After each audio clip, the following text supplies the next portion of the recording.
네, 안녕하세요. 유수연입니다. 한참 공부들 하고 계시죠? 이제 점점 공부 양이 많아지고 또 이제 날씨가 좋아지고 하면 아무래도 심신으로 지치기 마련인데요. 그래도 저랑 오늘 하실 과목은 필수 과목이 아니라 선택 과목이라 조금은 부담을 덜시고 하실 수 있을 텐데 또 선택 과목의 장점도 있는 반면에 나는 암기에 좀 부족해 하시는 분들은 힘들어 하세요. 그렇지만 제가 이제 맡은 과목 중에는 선택 7과목, 청소년 수련 활동론이라는 과목인데 이 과목은 이해를 하시는 부분도 있고 또 개념을 달달달달 정말 외워라 하셔야 되는 부분들도 있고 그래서 그런 것들을 본인의 스타일에 맞게 잘 안배해서 공부를 하시면 충분히 시간도 충분한 시간 양에 충분히 푸실 수 있는 그리고 여기에서는 충분한 점수 획득이 가능한 분량이기 때문에 여러분 조금 더 마음을 다지시고 힘내서 공부를 같이 하시면 좋겠습니다. 저도 매번 보지만 또 이렇게 암기 과목 달달달 했다가 또 시간이 지나고 나면 깜빡하고 까먹거나 아니면 전체를 통으로 잃어버리거든요. 그래서 저도 오늘 여러분과 같이 공부를 하면서 함께 공부하는 마음으로 조금은 모자란 부분도 있지만 그래도 열심히 최선을 다해서 같이 공부하는 마음으로 임해보겠습니다.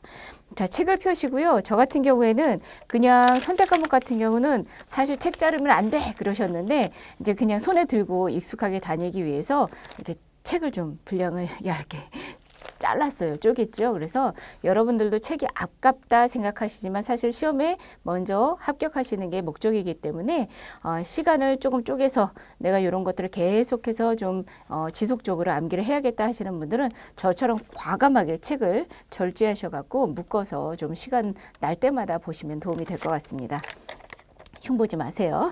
자, 7과목 해서 청소년 수련 활동론 했는데 1, 2, 3, 4, 5, 6, 7에서 목차를 함께 보실게요. 청소년 활동의 이해, 그 다음에 두 번째가 활동 프로그램의 이론, 대부분 그걸 이론적 틀이라고 해요. 그리고 또 활동 지도를 어떻게 하느냐, 그리고 활동 기관에 대한 설치라든가 운영, 이런 쪽은 법령들이 많이 나오고 지침 같은 것들이 많이 나옵니다. 그리고 청소년 활동의 실제, 어떤 것들이 실제 이루어지고 있는지, 그 다음에 또 제도 및 지원, 이 부분도 윗부분에 있어서 활동기관 설치라든가 운영 관련해서 마찬가지로 법령이라든가 뭐 그런 규정들이 많이 나와 있고요. 그 다음에 7번째는 활동 여건과 환경, 마지막 장은 거의 가볍게 끝나는 경우가 대부분이에요. 그래서 이렇게 쭉 해서 목차가 이제 전체 7장으로 이루어져 있긴 한데 그 안에 실제 시험 빈도라든가 뭐 출제 기준이라든가 이런 것들이 그전에 계속 적중 예상 문제라든가 기출 문제를 통해서 나왔기 때문에 그런 것들도 잘 계산하시면서 좀 영리하게 공부를 하시면 도움이 될 것 같습니다. 그리고 그 밑에 잠깐 같이 읽어보시면은 선택 7과목 청소년 수련 활동론에서 밑에 쭉 가시면은 여가부, 여성가족부죠. 청소년 정책 사업에 대해서 물론 내용으로 나와 있고요. 그리고 그 밑에 보면 청소년 기본법하고 청소년 활동진흥법이라고 나와 있죠. 그래서 보통은 기본법이라든가 진흥법에 명시가 돼 있구나 정도로 지금 이해를 하시면 될 것 같습니다. 그리고 그 밑에 쭉 보시면은 관련 법령이 나온다. 그리고 개념 중심으로 기술이 돼 있다라고 나와 있습니다. 여기서 캐치하셔야죠. 법령 같은 것들이 나오는구나. 그렇지만 그렇게 어렵지 않아요. 이해하시면서 법도 암기를 하실 수 있고요. 그 다음에 실제 개념 중심이기 때문에 이런 부분들은 그냥 달달달 시간을 좀 쪼개서 외워야겠구나 정도로 가볍게 일단은 이제 여기에 임하시면 될 것 같습니다. 그래서 그 옆 페이지 보시면 실제 19년도 뭐 18회 기출 키워드라고 나와 있는데요. 이걸 쭉 한다고 처음부터 다 암기를 하실 순 없어요. 저도 마찬가지고요. 그렇기 때문에 눈으로 한번 뒷장에 쭉 진도를 나가시면서 앞에 이런 키워드가 그래서 중요하고 계속해서 이게 키워드로 주요 키워드로 이게 여기에 기술이 되어 있구나라고 이해를 하시면 됩니다.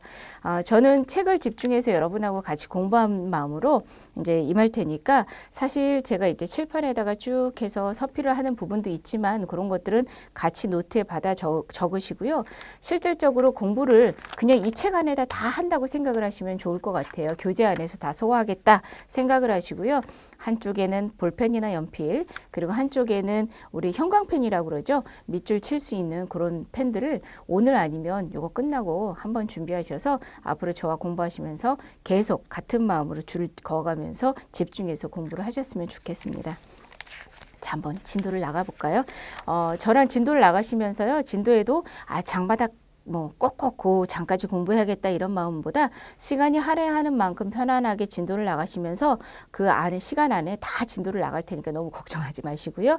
같이 하시면서 시간에 30분 이상 조금 초과하면은 이게 부담이 되겠구나 할 쯤 제가 그냥 중간에 뚝 끊을 수도 있어요. 그런 것들에 대해서 불편해하지 마시고 또 이어서 계속 공부를 하시면 될 것 같습니다. 자, 1장 볼게요. 청소년 활동 2회라고 돼 있네요. 여기 뭐 키포인트, 체크포인트라고 돼 있는데 중요도는 스타 하나로 떴어요. 그래갖고 청소년 활동의 기본 개념, 기본 개념이 나오는구나. 그 다음에 교육적 의의라는 게 나오는구나. 그리고 세 번째 보니까 활동 관련 이론이 있구나. 근데 여기 보면 경험 학습 이론하고 몰입 경험 이론이 있구나. 그리고 이론이 하나 더 소개되긴 해요. 그렇지만 그중에 제일 빈도수가 많이 나오는 거기 때문에 이렇게 체크 포인트로 해서 좀 간단하게 여기 적어 놓은 것 같습니다. 그래서 여러분들이 보실 때는 요거 위주로 이제 쭉 해서 조금 더 그 세밀하게 또는 내용을 쭉 기술해서 나오는구나 라고 이해를 하시면 돼요. 결국 청소년 활동의 이해 안에서는 기본 개념, 교육적 의의, 그리고 이론적 틀 이렇게 세 개로 큰 그 프레임 안에서 내용이 기술되는구나 라고 머릿속에 일단은 이제 인지를 하시는 거죠. 자, 그래서 실질적으로 딱 1 봤더니 뭐라고 나와 있어요? 청소년 활동의 기본 개념이라고 진짜 소개돼 있어요. 그래서 법에서 정한 개념이 있습니다. 거기에다가 보니까는 기출문제가 계속해서 나왔어요. 그러면 이 중에 하나 정도는 나올 수 있겠구나라고 인지를 하시는 거예요. 그래서 청소년 활동하고 육성이라고 나와 있는데요. 저는 이런 것들을 볼펜이나 연필로 따로 체크를 해서 이제 좀 카테고리가 보니까 1, 2, 3, 4, 5, 6, 7, 8 8개를 쭉 해서 머릿속에 암기하기도 정말 힘들어요. 그래서 저는 뭐 4개 이상이면은 가급적 그것도 그 안에서 쪼개서 암기하는 습관을 좀 들였어요. 그러니까 나만의 공부 스타일을 같거나 아니면은 그런 것도 난 스타일이 없는데 이거 어떻게 공부하지 하시는 분들은 저랑 비슷하게 좀 도움을 받으시면서 공부하시면 도움이 될 것 같습니다. 자, 법에서 정한 개념 보니까 저는 1번, 2번을 묶었어요. 활동하고 육성하고 개념 정리를 달리 해놨구나라고 이해를 좀 다른 카테고리를 분리하되 그 두 개는 같이 이렇게 묶어서 공부를 했습니다. 청소년 활동, 청소년의 균형 있는 성장을 위해서 해서 여기다가 밑에다가 마커펜이라든가 형광펜을 줄을 치세요. 활동이라는 건 균형 있는 성장을 위함이구나. 목적이 나왔죠. 쭉 가니까 수련 활동, 교류 활동, 문화 활동 등 다양한 형태의 활동을 말한다. 그래서 여기다도 줄을 치세요. 수련 활동, 교류 활동, 문화 활동 등 해서 다양한 활동. 그래서 균형 있는 성장을 위해서 뭐 수련, 문화 이런 활동을 얘기하는 게 청소년 활동이다. 개념 끝. 되셨어요? 이렇게 공부를 하시는 거고요. 그럼 청소년 육성은 쭉 가니까 자, 거기다 마커펜으로 줄을 치세요. 지원하고 이런 얘기가 나와요. 쭉 가니까 복지를 증진하고 그 다음에 근로청소년을 보호하고 쭉 가니까 유익하도록 개선하고 이런 식으로 쭉 나와서 교육을 보완함으로써 거기다 줄을 치세요. 균형 있는 성장을 똑같이 나오는데 거기 위쪽에는 필요한 활동이라는 거를 활동 안에서 개념 정리를 했는데 요 밑에 육성이라는 건 성장을 균형 있는 성장을 똑같이 목표로 하지만 돕는 것이라고 나와 있어요. 그래서 돕는 것은 육성이란 얘기죠. 그래서 혼동을 하시면 안 돼서 이 두 개를 같이 묶되 별개의 개념으로 이해를 하시면 됩니다라고 한 거죠. 그럼 첫 시간이니까 제가 천천히 좀 나가면서 진도는 많이 못 나가더라도 저만의 스타일로 여러분하고 공부하는 포인트를 짚어드리면 자, 1번은 활동이라고 나왔고요. 두 번째는 육성이라는 개념이 나왔어요. 그래서 저는 이걸 1번, 2번을 이렇게 묶었다는 얘기죠. 하지만 개념은 다르다. 그래서 저는 사실 공부하는 팁을 알려드리기 위해서 이렇게 말씀을 드리는 거예요. 이 안의 내용은 내 머릿속으로 시간을 할애해서 외워야 된다. 활동은 똑같이 보니까 균형 있는 성장은 같은데 균형 있는 성장은 같다. 균형 성장은 같으나 여기 활동은 그런 균형 있는 성장을 실제 활동으로 엮어서 개념화 키워드로 가고 있고 요거는 육성은 지원이라든가 요거는 보호라든가 또는 돕는 것이라고 하면서 실제 기술이 됐단 말이죠. 그래서 요거를 다른 그 카테고리 안에서 암기를 해라 라고 말씀을 드리는 거예요. 어렵지 않으시죠? 그래서 저는 요런 데다가 줄을 쳤었어요. 그 다음에 볼까요? 3번 보니까 수련활동, 교류활동, 문화활동. 이거 윗부분에 나왔던 얘기 아니야? 어디에 나왔죠? 활동 안에? 요 안에 나왔었죠? 그래서 요 안에서 다시 쭉 해갖고 어디를 묶으면 되겠다? 3, 4, 5를 묶으면 되겠다. 요 안에 나오는 활동의 내용이구나 라고 그래서 형태구나 라고 그래서 자, 수련활동, 교류활동, 문화활동을 줄을 치시면 됩니다. 그렇게 하고 나니까 자, 수련활동에 대해서 개념 정의 한번 볼까요?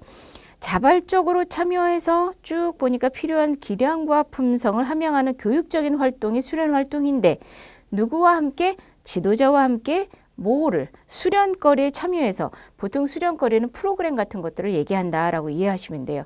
배움을 실천하는 체험활동이 뭐다? 수련활동이구나 라고 이해를 하시는 거예요. 그렇게 해서 공부를 하시기 바랍니다.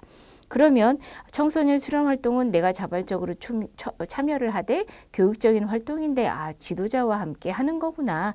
이게 수련활동이구나. 끄떡끄떡 이렇게 하시면 되는 거죠. 그 다음에 4번 보시면 교류활동이라고 돼 있어요. 교류면 어쨌든 나 혼자가 아니라 쌍방이죠. 그렇기 때문에 거기 보시면 지역 간, 남북 간, 국가 간 서로 간 사이자를 쓴 거죠. 다양한 교류를 통해서 공동체 의식 같은 것들을 함양하는 체험활동. 서로 교류를 통해서 하는 체험활동이 교류활동이구나. 그 키워드 그대로 이해를 하시면 되는 거죠. 어렵지 않아요. 자, 그 다음에 문화활동. 보니까 거기에 예술, 스포츠, 동아리, 봉사. 이게 문화다. 거기다 줄을 치시면 돼요. 그래서 옆으로 쭉 가시면 문화적 감성과 더불어 살아가는 능력을 함양하는 것. 그런 체험 활동을 뭐다? 봉사, 청소년 문화활동이다 라고 돼 있어요. 그래서 봉사, 예술, 스포츠, 동아리 활동에다 줄을 치고 그 밑에 감성이라든가 이런 능력을 더불어 함양하는 체험활동이구나 라고 해서 이게 문화활동이다.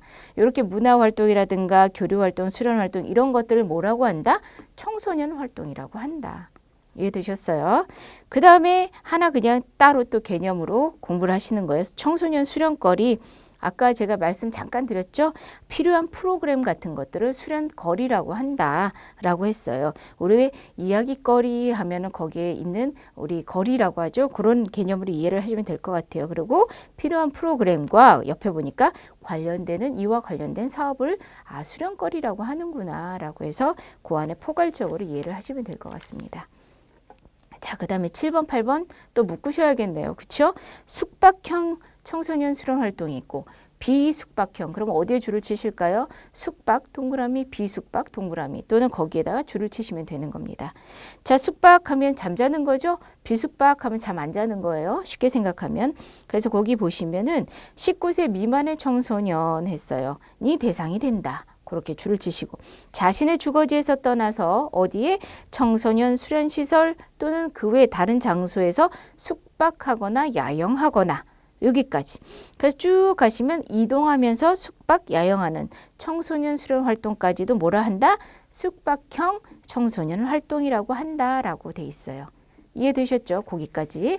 그 다음에 비숙박형 했어요. 19세 미만의 역시 청소년을 대상으로 똑같아요. 그런데 청소년 수련시설 또는 그 외 다른 장소에서도 똑같아요. 근데 어떤 게 다르다? 자는 게 다르죠? 없죠? 숙박, 야영이 빠졌어요. 그리고 거기에 이제 중요한 거는 여기에다가 줄을 치시는 거예요. 보면 실시하는 날에 일회성으로 그날 딱 끝나거나 아니면 숙박 없이 2회 이상 정기적으로 오늘 하고 어쨌든 뭐 예를 들어서 주마다 또 한 번 해서 그걸 정기적으로 2회를 진행한다 하는 것도 비숙박형 청소년 활동이 될 수 있다라는 거죠. 그래서 여기에 줄을 치시면 돼요. 실시하는 날에 끝나거나 숙박 없이 2회 이상 정기적으로 해서 이렇게 숙박형하고 비숙박형 해갖고 개념을 나누어서 정리를 했지만 이 두 개는 같이 묶어서 차이점으로 이해를 하셔야 된다 해서 법에서 정한 개념은 끝났어요. 끝. 자, 보시면 아까 묶은 거. 그렇지만 앞에 보시면 청소년 활동 육성 보니까 잠깐 법 볼까요? 어디 법에서 요거를 실제 정했나? 쭉 보니까 청소년 기본법에서 정했네요. 그쵸? 근데 나머지 보세요. 활동이라든가 숙박형 무슨 활동이라든가 수련거리라든가 이런 거는 어디에서 정했다? 청소년 기본법이 아니라 청소년 활동진흥법에서 정하는구나. 아, 그래서 이 법령들은 기본법 아니면 진흥활동법 안에서 정하고 명시하고 시행을 하는구나까지만 이해하시면 되겠습니다. 어렵지 않아요? 자, 여기까지 끝나셨어요. 아마 기출이 또 나오면 요 안에서 한 문제 정도 나오겠구나라고 이해를 하시고요. 그 밑에 청소년 활동의 원리 부분은 한번 읽고 지나가시면 될 것 같아요. 뭐 넓고 깊고 경험하고 이해하게 집중적으로 갈고 닦게 하고 다 좋은 얘기고 우리가 실질적으로 청소년을 대상으로 교육하면서 같은 맥락 안에서 그 원리를 얘기하는 것들 쭉 기술을 해놨습니다. 뭐 수용하도록 돕고 실수의 두려움도 감소시키고 옳고 그름을 판단하고 합리적으로 사고하도록 격려한다. 이런 원리 쭉 기술했고요. 그 밑에 보시면 기출문제 나왔던 것 중에 특성하고 이념이라고 돼 있죠. 특성 줄치고 이념 줄치고. 자, 특성은 청소년 활동의 특성을 뭔가? 아, 청소년 중심으로 활동하고 목적 지향이고 체험이고 자발적이고 교육적, 모험적, 도전적, 탐구적 이런 거 다 알아요. 그렇죠? 그리고 청소년 활동은 내가 혼자 자발적으로 참여는 하나 어때요? 집단적인 활동이다. 그래서 거기다 집단적에다가 줄을 치세요. 쭉 해서 우리가 눈으로 보고 이해하는 거 외에 내가 이해가 안 되거나 조금 아니면 이 부분에 실수를 할 수 있거나 이런 것들을 살짝 꼬아서 낼 수 있는 부분에다 줄을 치시는 거예요. 그래서 집단적, 개인적이라고 나오면은 아니고 집단적, 경험적, 그다음에 보면 지속 반복 장기적인 활동에 장기적에다가도 하나 줄을 쳐놓으시면 도움이 될 것 같아요. 그래서 이런 것들이 뭐다? 청소년 활동의 특성이다라고 이해를 하시면 되는 거죠. 그 다음에 청소년 활동의 이념 하면은 이념 같은 경우는 대부분 역량이라든가 아니면은 건강이라든가 성취 동기 같은 것들을 얘기하는구나 라고 해서 활동의 이념 안에서 건강, 역량, 시민적 역량, 뭐 문화적 역량 이런 것들은 다 이해를 하고 당연히 청소년 활동 안에서 우리가 할 수 있는 거고 그렇게 돼야 되는구나 라고 이해하시는데 여기에 보면은 더해지는 게 청소년이 대상이 되기 때문에 뭐가 나와 있어요? 직업적인 역량이라고 나와서 거기다 줄을 치실게요. 직업적 역량. 또 하나는 성취 동기가 있어야 자발적인 참여를 유도할 수 있겠죠. 그래서 실질적으로 성취 동기 여기에다 줄을 치시면 될 것 같습니다. 그래서 특성하고 이념도 공부했어요. 이제 지나갈게요. 그 다음에 핵심 구성 요소 해서 이것도 기출이 됐었네요. 자, 뭐가 있어야 청소년 활동이 가능한가라는 거예요. 앞에 보면 쭉 가다가 지도자와 함께란 얘기 했었을 거예요. 그래서 지도자 있어야 되고요. 그 다음에 수련거리라고 했었죠. 프로그램이 있어야 되고요. 그 다음에 거기 주인공이 나야 나 있어야 되죠. 청소년이 있어야 되고요. 그 다음에 장소가 있어야 되죠. 활동, 터전. 그래서 이 핵심 구성 요소는 외우는 게 어렵진 않아요. 청소년, 그 다음에 지도자, 프로그램, 활동 터전만 있으면 청소년 활동을 할 수 있다라고 이해를 하시면 되는 겁니다. 끝. 그죠? 그 다음에 활동의 분류 나왔는데요. 여기다 줄을 하나 치실게요. 활동 시설에 따른 분류가 있고요. 하나는 인증 관련해서 쭉 넘기시면 인증 수련 활동 영역에서 이렇게 두 가지로 분류를 했어요. 그렇지만 앞에 시설에 따른 분류가 훨씬 더 기출 문제가 보니까 많이 나왔었구나. 그래서 저같이 공부할 때는 저는 어떻게 했냐면 그래도 외우는 것들은 기출문제에 나왔던 것들은 암기를 열심히 했지만 그중에서도 나올 수 있는 가능성 거의 90% 이상 되는 것들은 따로 별표를 거기에다 제 나름대로 3개씩 했던 것 같아요. 그래서 앞에 나온 법에서 정한 개념 전체를 갖고 별표 3개를 할 수 있지만 저는 장마다 따로따로 또 별표를 나누어 놨거든요. 그래서 앞에 법에서 정한 개념 뭐 별표 2개 예를 들어서 시설에 따른 분류 중에는 한 별표 3개 내 나름대로 이제 별표를 정해 놓는 거죠. 그래서 여기다 별표 3개를 했던 기억이 납니다. 그래서 청소년 수련 시설인데요. 여기 보면 수련 시설이 어떤 것들이 있는가라고 생각하실 수 있을 거예요. 그래서 수련관 해서 관에다가 동그라미를 치시고요. 수련원 원에다가 동그라미를 치세요. 수련원하고 저는 수련관하고 되게 헷갈렸었거든요. 그래서 여러분하고 같은 마음으로 공부한다고 말씀을 드렸죠. 그래서 제가 헷갈렸던 부분 여러분들도 헷갈릴 수 있다라고 생각하면서 아닌 분들도 있겠지만 같이 말씀을 드려요.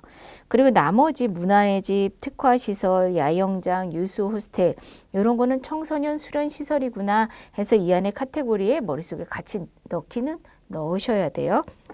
근데 보면 여기에서 수련관은 뭐냐면 쭉 거기에다 보시면 각종 시설 및 설비를 갖춘 종합수련시설이 수련관이구나 하고 수련원 밑에 보시면 똑같이 그 하단에 각종 시설과 설비를 갖춘 종합수련시설이구나 똑같아요. 근데 뭐가 다르냐? 수련관하고 수련원 보니까 수련원 앞에 숙박 기능을 갖춘 생활관이라는 게 있어요. 숙박 기능을 갖고 있다라는 게 수련원이죠. 수련관보다는 그래서 수련원이 조금 더 어찌 보면은 더 큰 개념이구나라고 저는 그래서 이해를 한 거죠. 숙박 기능이 있다? 그러면은 수련원 생활관이 있는 거구나라고 해서 이해를 했고요. 수련관하고 수련원은 종합 실질적으로 수련 시설을 갖추고 있구나라고 이해를 하고 차별화된 거 그 부분에다 줄을 쳤던 것 같아요. 그래서 숙박 시설에다가 동그라미. 자, 그 다음에 문화. 앞서서 문화에 대한 교류 이런 것들은 공부를 했는데요. 거기에 쭉 보시면 정보, 문화, 예술 중심의 수련시설 하면 문화의 집이다라고 생각을 하시면 돼요. 그래서 거기다 키워드. 특화시설은 특정 목적을 갖고 있는 거구나라고 이해를 하시면 돼요. 그래서 실제 보시면 직업체험, 직업 같은 것들, 문화, 예술, 과학, 정보, 환경, 특정 목적이라고 줄을 치시고요. 그 밑에 보면 전문적으로 이런 것들을 실시할 수 있는 시설이라든가 이런 것들을 설비를 갖춰야 된다라고 돼 있어요. 그런 시설이 청소년 특화 시설이다라고 돼 있네요. 어렵지 않으시죠? 그래서 그렇게 이해를 하시면 되고요. 야영장 하면은 저랑 여러분하고 얼마나 갭이 차이가 날지는 모르겠지만 안 나시는 분들도 분명히 계실 거예요. 저 예전에 야영장 하면 넓은 운동장에서 캠프파이어도 하고 요즘에도 하나요? 뭐 수건 돌리기도 하고 막 이랬었는데 운동장 이런 것들. 그래서 야영장 하면 적합한 시설과 설비를 갖추는 거는 똑같은데 뭐에 적합한? 야영에 적합한이라고 되어 있고요. 쭉 보시면 야영 편이 그래서 야영은 야영자가 키워드로 다 들어가 있다라고 생각을 하시면 돼요. 그래서 수련관, 수련원 있고 실제 문화의 집, 특화시설, 야영장까지 이렇게 공부를 했고 하나 더 유수 호스텔 해서 요것도 숙박이 있죠.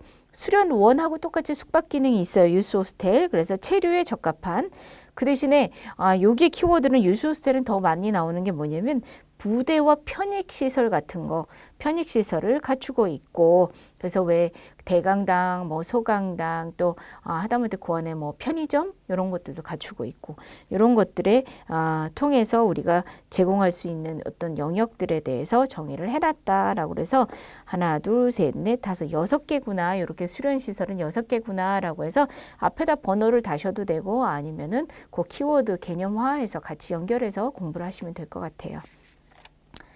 별표 저는 3개 쳤어요. 뭐 나름대로 공부를 또 본인의 스타일도 하시면 되고요. 그래서 수련시설을 했는데 청소년 여기 보니까 이건 시설에 따른 건데 수련시설이고 딱 뒤에 보니까 2번에 뭐라고 돼 있나? 이용시설이라고 돼 있네. 그래서 수련시설하고 이용시설이 좀 차이가 있구나 해서 구분 개념을 하는데 이용시설은 보통 저는 그렇게 공부했어요. 뭔가 공공 모두가 같이 이용을 할 수 있는 시설 이런 것들인데 숙박 이런 기능보다는 실제 뭐 시민회관, 어린이회관 뭐 이런 것들이 있죠. 그런 개념 공공 어떤 이용시설 같은 것들로 유사한 개념화 했어요. 그래서 보시면 문화시설, 과학관, 체육시설, 평생교육기관, 뭐 자연휴양림 이런 것도 포함이 돼요. 수목원, 그 다음에 사회복지관, 공원, 광장, 둔치, 그 다음에 그 밖에 이와 유사한 공공용 시설이다. 이게 뭐다? 이용시설이다. 그래서 그런 시설로서 청소년 활동이라든가 이용하기 적합한 시설 또는 그 밖에 다른 법령에 따라서 청소년 활동과 관련돼 설치한 시설을 이용시설이라고 한다. 그래서 수련시설하고 이용시설하고 이렇게 분리해서 구분해 갖고 나왔다. 그래서 요 이용시설도 줄쳐놓고 같이 눈으로 한번 공부하시면서 쭉 한번 머릿속에 넣으시면 도움이 될 것 같아요. 그 외에는 또 인증 영역에 따라서 실제 건강보건활동 인증하는 영역, 과학정보, 교류, 모험 개척 활동, 문화예술, 봉사, 직업체험, 환경보존, 뭐 자기개발 여러 개의 그 활동들 중에서 인증을 할 수 있는 영역들로 활동이 구분될 수 있다, 구분되어진다라고 이해를 하시면 될 것 같습니다. 그래서 공부를 하시면은 시설하고 인증에 따라서 구분도 되고 또는 시설 안에서 실제 우리가 수련 활동을 하거나 이용할 수 있는 시설로 구분이 되는구나까지 이해를 하시면 돼요. 여기까지가 다시 앞으로 넘어가시면 그 제목 장표 있죠? 청소년 활동이 2회에서 청소년 활동의 그 체크 포인트의 기본 이념이 여기까지예요. 근데 또 여기까지 공부하고 저는 거기에다가 이렇게 해서 표시를 따로 해놨어요. 아, 그게 1장 챕터에서 앞에 제 첫 번째 개념이구나. 여기까지 공부하면서 아, 두 가지 가장 중요한 게 있다면 따로 정리를 메모를 만약에 하시는 분들이 있다면 앞에 기본 개념하고 실제 시설에 대한 거 두 개가 있구나라고 체크를 해 놓으시면 되는 거죠. 공부하는 스타일을 알려드리면서 요 첫 시간만 좀 시간을 제가 많이 할애하면서 알려드리고 있습니다. 그리고 두 번째 이제 교육적 의의라는 얘기가 있었어요. 그렇죠? 쭉 보시면 교육적 의의는 더 재미가 없어요. 그렇지만 눈으로 그냥 쭉 읽어보시면서 공부하시는 부분들이 있기 때문에 이 교육적 의의까지는 오늘 이 앞장에서 저랑 같이 공부를 하시고 한번 정리를 하시면 도움이 될 것 같습니다. 자, 교육적 의의 보시면은 자, 우리 예전엔 지덕체라고 많이 했거든요. 근데 요즘에는 활동 목표의 영역이라고 해서 또는 여기 인지라고 그러죠. 지식 부분. 그 다음에 정의적, 인지적, 정의적, 그 다음에 신체, 운동적. 예전에 신체적이라고 그랬는데 어쨌든 이 영역을 쭉 보시면 제가 잠깐 이걸 지우겠습니다. 자, 인지적 영역, 그 다음에 정의적 영역, 그 다음에 신체라고 할까요? 뭐 여기 신체적 영역 또는 여기 신체 운동적 이렇게 했어요. 이게 영역이다. 그래서 여기에다가는 지식이라든가 뭐 이해력이라든가 이런 것들을 얘기하고요. 정의는 보통 태도나 가치 같은 것들을 얘기해요. 태도나 가치. 아, 제가 여기에다가 이렇게 기술을 하는 것들은 여러분들이 노트에 하시는 분들은 어쩔 수 없이 또 그렇게 하지만 저는 모든 걸 어디? 여기 책 안에다가. 그래서 그 내용 옆에다가 같이 적으시거나 아니면 인지에다가 줄을 치고 요거 같은 키워드 같은 게 있으면 보이시면 거기에다가 똑같이 마커펜, 형광펜으로 줄을 치시면 되는 거예요. 그래서 대표적으로 인지면 이런 것들을 얘기하는구나 라고 우리가 인식하면서 공부할 수 있게 좀 알려드리는 거죠. 그 다음에 신체 운동적은 실제 뭐 운동이라든가 아니면 지각 능력이라든가 의사 뭐 동작적인 거라든가 이런 것들이 다 포함이 되는 영역이다 라고 이해를 하시면 되는 겁니다. 그래서 활동 목표의 영역은 인지, 그 다음에 정의, 신체 운동적 목표 영역 안에서 얘기할 수 있구나. 근데 활동 목표의 유형을 어떻게 나누나 목표 했을 때 우리가 목표를 정한다라고 하죠. 그러면 목표 안에 일반적 목표하고 명세적 목표로 나눌 수도 있고 또 옆으로 가실게요. 공부하기 전에 쓰기 전에 주 목표하고 하위 목표로 나눌 수도 있고 또 긍극적 목표하고 직접적 목표로 나눌 수도 있고 또 보니까 출발, 도달, 중도점 행동 목표래. 행동 목표를 출발하고 도달, 중도점 목표로 해서 행동 목표로 만들 수도 있고 또는 과정이냐 성과냐 해서 과정 목표, 성과 목표로 분류할 수도 있고 행동적 목표하고 비행동적 목표로 기술할 수도 있고 인지적, 정의적 앞서서는 영역을 신체라고 그랬지만 여기 심동적이란 목표로 바꿔서 얘기를 했네요. 이렇게 나눌 수도 있고 뒷장에 쫙 가니까 행동, 내용, 문제 해결 목표로 목표화할 수도 있고 이걸 어떻게 다 외워? 그죠? 그래서 요거를 각각 지금 따로따로 제가 한번 같이 눈으로 쭉 읽어드린 거예요. 이렇게 해서 일반적하고 명세적 목표로 나눌 수도 있구나. 그래서 그 안에 그 개념만 머릿속에 하나 또 넣으시고 주목표하고 하위 목표로도 나눌 수 있구나 하면서 그 안에 개념 정리해서 머릿속에 넣으시고 이게 같이 쫙 기술돼서 나오진 않거든요. 만약에 비교하는 거라면 주목표, 하위 목표하고 긍극적, 직접적 목표를 섞어서 그 안에서 제대로 된 걸 고르거나 틀린 것을 우리가 체크하거나 이런 정도로 나올 수 있겠죠. 그렇지만 여기에서 크게 기출된 것들은 없었기 때문에 그래도 또 나올 수 있는 부분에 그 소지가 있기 때문에 우리가 눈으로 공부를 하되 쉽게 이해를 할 수 있도록 그렇게 유형을 공부를 하도록 하겠습니다. 그래서 일반적 목표 여기다 빨리빨리 줄을 치실게요. 일반적 목표, 명세적 목표. 일반적은 옆으로 가시면 추상적이고 포괄적인 목표를 얘기한다. 수준이 높게 진술됐다. 명세적은 조금 더 둘째 줄 중간에 보시면 아주 구체적이고 명시적으로 명시라는 것 뜻을 분명히 해서 좀 더 세분화해서 목표를 세운다라고 이해를 하시면 됩니다. 아주 우리가 일반적으로 크게 그 포괄적으로 했다면 그 안에 또 명세적으로 우리가 목표를 세우기도 하죠. 그래서 이렇게 목표를 구분해서 세우기도 한다. 또는 주목표, 하위 목표, 핵심 목표를 여기서는 주목표라고 했네요. 그 다음에 하위 목표는 비슷하게 일반적 목표를 의미한다라고 돼 있죠. 거기다 줄을 치시면 되고요. 근극, 직접. 근극은 우리가 궁극적으로 추구하는 것은 이런 말들 하잖아요. 그래서 장기적인 목표, 직접적은 실제 우리가 즉시적으로 또는 단기적인 목표 이렇게 구분을 하고 있고요. 요거는 행동 목표에서 4번 같은 경우는 출발점, 학습이 시작되기 전 목표라든가 도달점, 획득하길 바라는 거기에다 줄을 다 치세요. 계획한 이런 목표를 행동 목표로 정하고 중도점은 우리가 중간이죠. 학습하는 그 과정에서 부대적으로 또는 필연적으로 발생할 수 있는 그런 것들을 진술된 목표로 우리가 정할 수 있다. 그 다음에 과정 목표, 성과 목표. 과정은 중도점 목표다. 과정 둘째 줄 그 중간에 보시면 과정의 절차에 관해서. 그 다음에 성과는 우리가 도달점 목표다 해서 우리가 어떻게 하든 그것을 사용해 만든 해서 그렇게 결과 도달점 목표로 조금 분리해서 구분을 하고 있고요. 행동이냐 비행동이냐 요거는 이제 동작 동사를 사용해서 목표를 우리가 행동적으로 실제 관찰 가능한 목표를 잡았냐 아니면 직접 관찰할 수 없는 내용으로 해서 그 내면화된 그런 행동을 표현해서 학습 목표로 잡았느냐 뭐 이렇게 나와 있어요.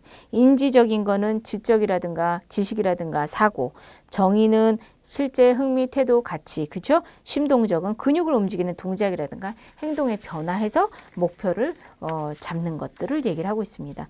뒷장에 보시면 행동, 내용, 문제 해결 목표 이렇게 돼 있어요. 그래서 행동, 내용 목표는 쭉 읽어보시면 될 것 같고 문제 해결 목표 같은 경우는 반드시 우리가 문제를 해결해야 되는 그 안에서 확인하는 방식을 통해서 목표화하는 거죠. 그래서 여기는 뭔가 내용이 개념화된 게 많지만 이렇게 목표, 실제 기술된 그 개념 키워드별로 공부를 하시면 됩니다. 그 다음에 진술 방법 1장의 마지막이네요. 그 첫 번째 챕터에 진술의 원칙, 활동 목표 진술, 합리성, 실천 가능한 것들 많은 뜻, 다원성, 위계성, 차별성, 변화 가능성을 두고 우리가 진술을 해야 된다. 목표를 쭉 진술해야 된다. 절차는 실제 우리가 진술 절차 어떤 방식으로 진술을 할지 주체 청소년이 주어가 되도록 해라. 학습 내용을 선정하고 동작 동사 같은 거 행동 동사를 선정해서 넣고 도달점 행동 같은 것들이 나타나는 그런 것들을 가서 넣고 또 성취 수용 수준 정도를 결정해라. 그래서 우리 진술 방법 안에 절차까지도 쭉 기술했어요. 목표를 진술할 때 우리가 고려사항에서 여기는 기출문제에 나왔었네요. 관찰 가능한 것들을 진술을 해야 된다라는 거죠. 쭉 보이지 않는 추상적인 것들로 계속 우리가 진술하면서 그것을 과정 안에서 뭔가 확인하면서 장기적인 목표, 최종 골을 도달하기는 쉽지 않겠죠. 청소년들한테요. 그래서 관찰 가능한 행동 동사를 사용하고 청소년의 입장에서 그리고 다른 목표하고 조화를 이루도록 뭐 일관성의 차원이라고 그럴까요? 그 다음에 달성하고자 하는 도착점 같은 것들을 최종 골 지점을 설정해라. 그 다음에 변화된 행동이라든가 이런 상태를 진술을 해라.